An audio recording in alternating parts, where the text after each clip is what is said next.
Hi, thanks very much for clicking on the video link. My name is Natalie Armstrong-Motin with Marketing Resolution, and this is yet another in the series of idle chat videos for the American Bar Association's section for dispute resolution. And today I get to talk to Jason Harper in the greater LA area. How are you, Jason? I'm doing all right. How are you? Excellent, thanks.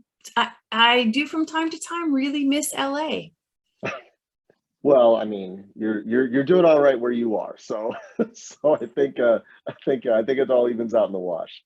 A world away, this is true, but still 75 and sunny most days. You know, the There is Dodgers, that. Hollywood There is that. Bowl. There is that. Yes, this is true. This is true. But you've got some of the best wine in the world at your disposal. So I think I think you're doing all right. It doesn't suck. It absolutely does not. It absolutely does not. But thank you so much for having me. Well, it's my pleasure. So, Jason, on these cards, I've drafted about 120 different questions. None of them will hurt your brain, I promise. But All right. we will give the cards a shuffle, and then we'll know what it is that you and I are going to chat idly about. All It's going to right. be good, I'm I promise. Going to be excited. good. All right. First question, Jason, if you owned a restaurant, what kind of food would it serve? All seafood all the time. I'd be a pescatarian if I could afford it. It would be exotic fish. It would be your standards, your standard pasta dishes with all the seafood you could eat.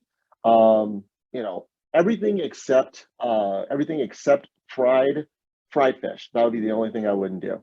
But everything else would be fair game, and it would be fantastic. All right, then. You live in the right neighborhood for that kind of thing. I do. I do. Jason, I know you're the parent of a young human. I am. So this might not be too difficult for you to answer. When was the last time you stayed up all night? Oh, that's going to be a real easy answer. 2 nights ago, my son Andrew, we call him AJ. He had a little stomach bug, and so we were just monitoring, and sure enough, went well into the evening. So that was the last time. So about 2 nights ago. Right. That's how you keep them alive, though. That it is. That it is. So it's all worth it. Yeah, because they're on the grid. People check. They absolutely are. They absolutely are. My parents barely ask about me these days. It's all about him. It's weird how that works out. It seems a little fair, though. They probably asked about you for about 30 years. Yeah, and have gotten asked about me for that amount of time, and now it's flipped. And so yeah, pass the baton. Yeah, it's the natural order. Yeah. All right. Well, it is just the way it goes. Let's see. Do you remember by any chance the first concert that you attended, sir? Okay, all right. The first concert I ever attended that I can remember. This is gonna sound really weird, but okay. So Arsenio Hall used to have a talk show back in the late '80s, early '90s, and he would have this. Obviously, he had his band, right? And every so often, he would have this the saxophonist Dave Koz that would come on and play with the band. And so I was kid at that point, and so I would but I always I would notice him because he played really really well, and so when I was about 15, my older brother's girlfriend at the time invited myself and her younger brother. She got tickets to a Dave Koz concert, and so jazz saxophonist. That was my very first concert. Went to went to a jazz concert with my brother's ex-girlfriend and her younger brother, and so that was my first concert. It was memorable. Because of the music or because of the situation surrounding the tickets? I'm gonna go with D, all of the above. But but my second concert was a little bit more interesting. It was there was a pop radio station locally, 92.3 The Beat, and they had this summer concert called Summer Jam, where they would get all of these different artists to come out and in one big day, on one day, and it was always like in the dead of August, the hottest day of the year, it felt like. And so they would do it at this big old amphitheater, and like 30 major pop artists would come on. And that was my second concert, and that was fantastic. Sort of the other end of the spectrum. A little bit, a little bit. I was the youngest person by far in the room during the Dave Koz concert, the jazz saxophonist. But I was right. It was right up my alley when I was at the Summer Jam concert. So it was a good time both times. That's fun. Good memories. Yeah. All right. Next question, Jason. Are there any quote unquote old person things that you do and are willing to admit to? Oh, old person things that I do outside of wearing shawl cardigans like this? Let's see. That's a great question. My wife gives me a hard time because I still go to the bank and have conversations with the teller. I still use a checkbook. I so that kind of thing. I still watch local morning news. That's still a big deal. And not only that, I use it. I watch it specifically for the weather report, as if I don't have access to the weather on my phone. It's kind of a thing. So yeah, those are some of the things right off the top of my head that I do that are seemingly old school, and I just can't let it go. I thought maybe you'd give me one. You gave me like the whole storyline. Yeah. It's all in the sweater. Well, the cardigan is lovely, Mr. Rogers, and I'm glad that you could be in my neighborhood today. Well, thank you. Jason, if you built a themed hotel, what would the theme be, and what would some of the rooms look like? Wow. Okay, a themed hotel, what would the theme be and what would the rooms look like? That's a fantastic question. You might have stumped me. Hold on. I think the theme would be Mr. Rogers' neighborhood?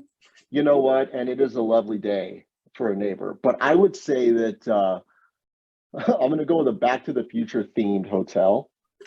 And so each room is going to be a time period that they visited in the movies. So you're going to have your 1985 lobby. The whole lobby is going to be 1985, right? But then the rooms are going to be, 1955, 2000, 2015. Oh my gosh, that was quite a while ago. And even all the way to 1885. So that's going to be the theme. And you're going to have ZZ Top playing at different nights. It's going to be fantastic. There's a DeLorean. The elevator would be like a DeLorean, and it would go to the year as opposed to the floor. I like this a lot. This Yeah. cannot be the first time you've thought about that. It actually is. I'm quick on my feet Really while sitting down. Yeah. Really, really impressive. All right. Next question. On what topic could you spend hours and hours and hours talking? Professional wrestling. No. Absolutely. Professional wrestling is how I got over my fear of public speaking growing up, actually. So I've watched since I was a kid, all of its forms, from WCW to WWF to WWE to ECW, all that stuff. Those letters mean nothing to you, but I would be super afraid of speaking publicly, especially like when I was growing up. And so what I ended up doing was I would pretend that I was like Ric Flair or Mr. Perfect, who would go up in the middle of the ring and get on the microphone and run down the whole town. And so I would pretend that I was them while I was giving my dinosaur report publicly. And so that's how it started. And then from there, it just kind of like built up, my confidence built up. And towards the end, I would say a silent speech for my favorite wrestler before I would go up and speak publicly. I don't have to do that anymore, but that is one of the things that I did. And so I'm very thankful for professional wrestling, and it's gotten me to where I am today. I think you should give a class for Toastmasters. Oh, well, it might happen in a 20 by 20 wrestling ring, but yeah, absolutely. That's exactly where I'd have Toastmasters. And that's totally fair. Now, I grew up in the 70s Big fan of Andre the Giant, Hulk Hogan. There you go. Yeah. Wrestling was big because when the TNT station first started, right? Nice. Wrestling was a big deal, and you got to stay up late to watch it. So That's right. That's right. I even watched Glow when it was on, and yeah, I owe a lot to professional wrestling. well, I will be sure to put that somewhere in your bio. I owe it all to Absolutely. WWF. That's going to be the thumbnail for this entire video, by the way. But go ahead. I don't know why it wouldn't be now that you've mentioned it. I think it's perfect fit. Right, right. All right. Jason, what is scarier, snakes or spiders? Oh, wow. I'd probably go spiders. You won't see them coming until it's too late. Snakes I can suss out. Spiders, I mean, outside of the webs, of course. But yeah, spiders, yeah, I think that's a tougher play. Definitely. All right. Yeah. There's no right or wrong answer. Well, I mean, no right or wrong. The Back to the Future Hotel is the right answer, but I'm with you 100%. Back to the Future definitely the right answer. The wrestling, I don't know if that's it was right for you. Depends on the day. Depends on the day. Yeah, exactly. Next question, cats or dogs? Dogs, for sure. I had both growing up. And cats can really take you or leave you. Dogs are a much more interactive bunch. This is true. Yeah. Next card. Do you like for things to be carefully planned, or do you prefer to just go with the flow? Oh, wow. Yeah, no, I like plans. Going with the flow leaves a lot of room for just awkward moments potentially. So if I know where things are going, then we're doing all right. Especially if I have a hand in planning them. Yeah. Yeah, yeah. And if you're going with the flow, it leaves space for you to have to wonder, what would Hulk Hogan do? Or the Macho Man Randy Savage. Absolutely. You would have hat. You just have the hat. That's all you need. You would have the hat and a Slim Jim. Absolutely. 1000%. No doubt about it. Sir, in online video meetings, are you dressed for work, or are you only dressed from work from the waist up? Oh, it's the business mullet. So it's professional up top, party on the bottom. I last year I gave 2 keynote presentations at conferences, and I always like to tell people I've made history, because for the first time you've never seen a person give a keynote speech while wearing sweats and Nike Air Maxes. And so because of that, yeah, it's noteworthy, and that's how I do it. It's the business mullet. I think we all now kind of fall into that category. 1000%. And it's the best. It's the absolute best. Yeah. Yoga pants, silk sweater. Nice. There you go. What brand yoga pants are we going with? The kind that they sell at the supermarket at the end of the road. Fantastic. The best kind. That is the best kind. That is the best kind. The best kind. Where is the most uncomfortable place you've ever slept? Oh, wow. The floor of a cabin that we slept in when I was in the Boy Scouts. Slept on the floor. It was a wooden floor. It's cold, and it was right then that I said, "Never again." And I've only done hotels ever since. That was the end of the Boy Scouts, or the end of the camping? That was the end of the cabin sleeping for me, particularly on the floor. At that point, I said, "No, this is not my life. This is not my life. There's something else out there." Yeah, but we all have to have those decision-making paradigms established, at some point in time, and you had the foundation for a really solid decision-making paradigm about sleep. Yeah, and that's it's those moments where we find out who we are. Yeah, and I figured that out pretty quickly. Yeah, they do define us, those cabin moments.